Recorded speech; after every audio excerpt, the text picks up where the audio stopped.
a special edition of Next Level Travel PH where I'm going to show you how to make full sour spicy dill pickles. One of my favorite things in the entire universe. I've been eating them since I was 5 years old when I used to get them at a store in Brooklyn, New York that always sold pickles. And I was always curious how to make them, and after many years and a lot of different recipes, I finally have a great recipe that I'd like to share with you today. Now, for a lot of people, when they pickle the cucumbers, they use dried dill. Luckily, my amazing green-thumbed wife, which means her plants always come out well, you can't see, I don't know how well you can see it, but she planted some dill, and they are tremendous. And they are amazing, and you could just take these off and use them as dill. So it's a great flavoring for the pickles. It's a kosher dill pickle or spicy dill pickle, as I'm doing because I love spicy. Okay. So we have some nice fresh dill, and I'm also, one of them I'm going to do an experimental one with a little bit of fresh oregano. Can you hold this 1 second? Thank you.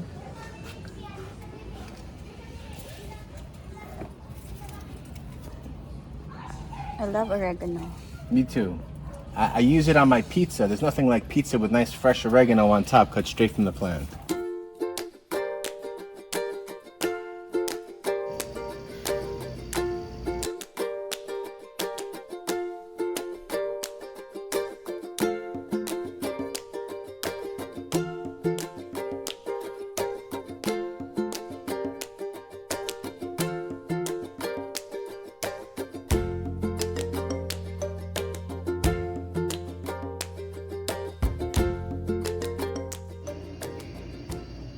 So after going over all the ingredients with you, we have the type of jar. Now, any type of jar like this with a nice firm cover with a gasket on it, the great thing about this jar is it lets the air out, because fermenting vegetables emit CO2. So it's going to let the CO2 out and not let any oxygen in, which protects it from bacteria and mold, stuff like that. So this gasket right here, a nice jar. I have various jars here of different sizes. Now it's very important to know how much the jar weighs. So I've weighed all the jars, so make sure you weigh your jar, and we're going to subtract that from the total weight of the fermenting vegetables. So the first thing you're going to do is cut the vegetables to the proper size of the containers. Now, obviously the water has to be above the level of the vegetables. So you want to cut the vegetables to about here, and you want to squeeze them in tight, so they stay submerged and they don't float to the top, because you want them to stay below the water level. Unless you have a sinker which will keep the vegetables under the water, which I don't have, I never use one, you just make sure that they're tightly packed so they don't move. So you take one of your fresh pickling, or in my case, because we're in the Philippines, so we have to improvise a little bit and deal with what we have. This is a Japanese cucumber. After I cut off the sides, I want to make it so it fits maybe about 2 inches below or 5 centimeters below the top. And a good idea is to do that with one and then measure all the other ones with this cucumber.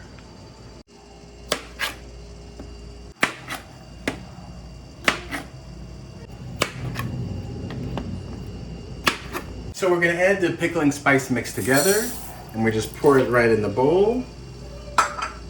The black pepper, the yellow mustard seed, the black mustard seed, the coriander,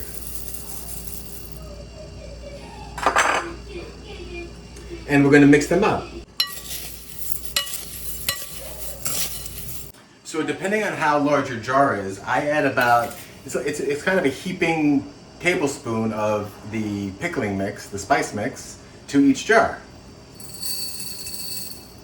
And after that, you want to add, per liter, we add 1, 2, 4 bay leaves. And after you add the spices and the bay leaf, you're going to add some of those hot peppers. You're going to put it right on the bottom. If you want it a little spicy, add 5 hot peppers. If you love spicy, add 10. So the next thing we're going to do is we're going to pack the cucumbers in the containers or the jars very tightly so they don't float around. We want them to stay nice and secure. We're going to do the cucumbers first, and then we're going to do the celery, because if there's any little spaces, we could always throw a piece of celery or two in there. Or 5 if you love celery like me. You tip it to the side.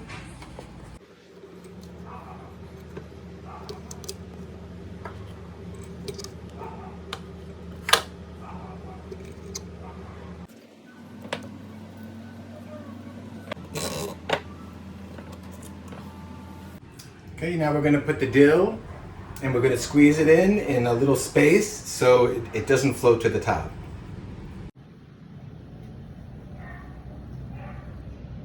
So the next step in the process is we're going to add water. Now in the Philippines, we drink purified water, and for this you absolutely must use purified water because the water that comes out of the faucet has high chlorine and it messes with the bacteria, the natural bacteria that's in the vegetables that produce the amino acids, that produce what makes it sour.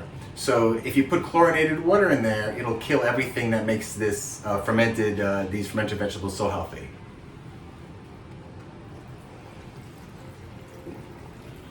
And we're making sure we fill it all the way to the top.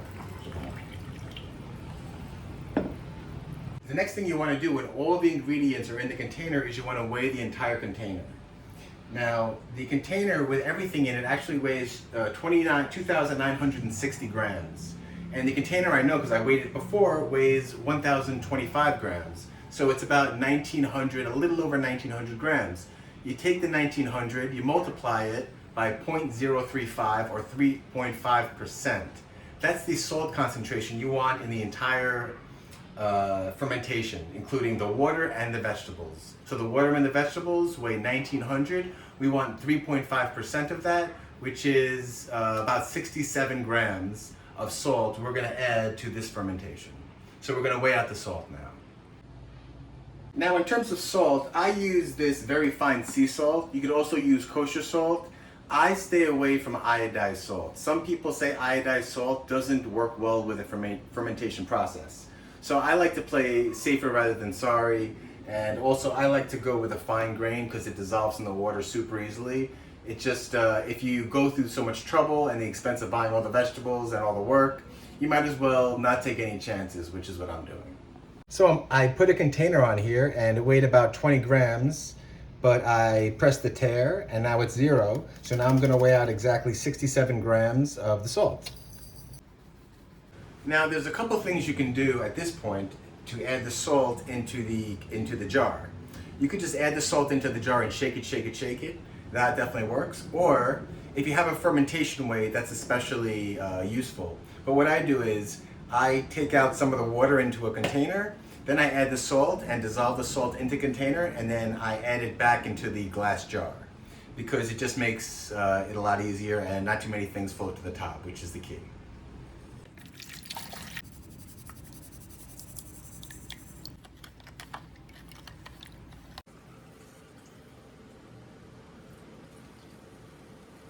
Now all you have to do is close up the jar, give it a nice seal, and you can give it a little swirl if you want to make sure all the solution, but through osmosis all of the salt will create an equilibrium. So all of the salt will go through the entire jar of vegetables, and all you have to do now is put this on the shelf in the Philippines it takes only 5 days. I've tried it many times, and a lot of experts that I read the reviews for, they say it takes up to 2 weeks. But in the Philippines, the fermentation process happens so quickly because most of our kitchens are about 85 degrees.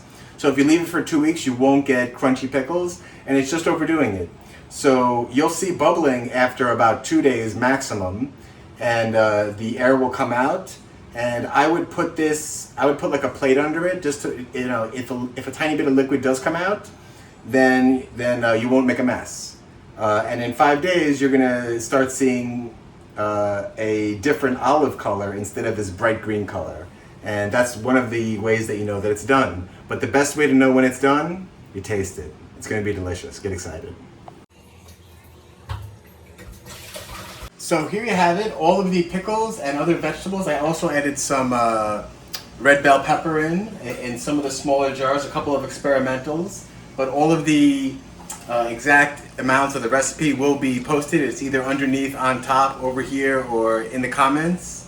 But all of these are all set. I'm going to put probably a little tray underneath them, just in case when they're bubbling up they flow over a tiny bit. So they won't mess up my beautiful kombucha shelf. But I thank you very much for joining me, and I'm going to do a part 2 special when I open them up in 5 days. So get excited. Thanks a lot for joining me. I'll see you guys soon. Take care. Bye. So this is the big reveal of our fermented pickles that I made probably around, I'd say about 10 days ago. These pickles were fermented outside for 5 days, and actually after 3 days, this jar, I put a layer of kale on the top. What that did is it helped keep the vegetables all below the surface. It also added a little extra punch of healthy bacteria, so it like supercharged the fermentation. But these are just the Japanese cucumbers. In this one, there's no red bell peppers. So there's Japanese cucumbers, and there's also celery, and of course garlic and the other green hot peppers. So it should be super spicy, and hopefully it's super crunchy. Let's get a look at the top here.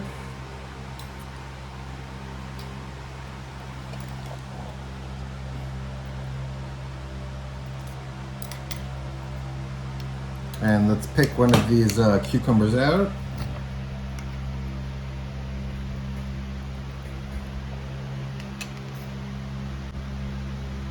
That's just a piece of dill.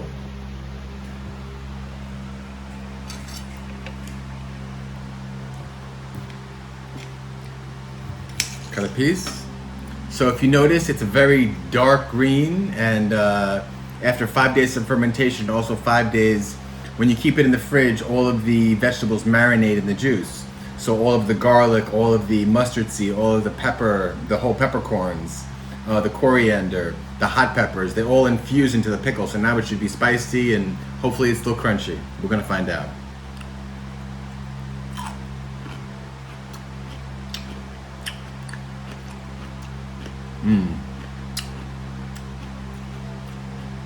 Oh my God. If I split the hot peppers, more of the juice would have come out. It would be a little extra spicy. I put in the hot peppers whole, so as the more they marinate, the spicier the pickles will get. But this is absolutely delicious. Let me grab a piece of celery here.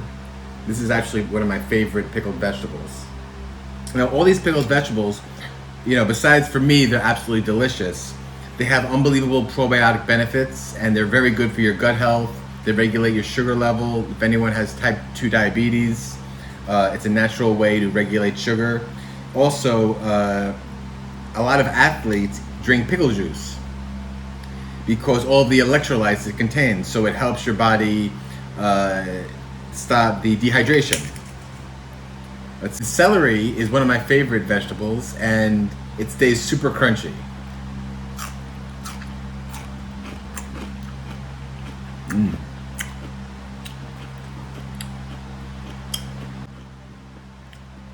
So delicious. Oh my God.